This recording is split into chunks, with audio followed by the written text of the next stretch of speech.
ito ay rated SPG. Striktong patnubay at gabay ng magulang ang kailangan. Maaaring may masiselang tema, lengguwahe, karahasan, sexual, horror o droga na hindi angkop sa mga bata. Unti-unti na ngang naiipit sa sitwasyon ng mga gerero na kung saan malakas nga ang kaso laban sa kanila nito ni Tanggol dahil na nga rin sa pandaraya nga ng mga boto dahil hindi naman nga ang tunay na nanalo itong si Miguelito kundi nga itong si Tanggol. Napatunayan na nga ito na kung saan pinangangambahan na nga nito nila Jackie at ni Miguelito na mapatalsik na nga sila sa pwesto.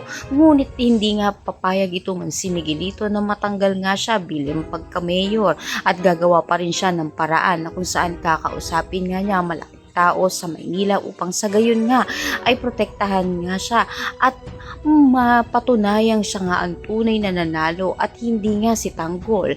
Sa kabilang banda naman nga ay nagkaroon na nga ng harapan muli sa pagitan nga nito ni Hector at nito ni Tanggol na kung saan ito nga si Tanggol ay hindi nga papatalo kay Hector upang mapatumbang nga nito.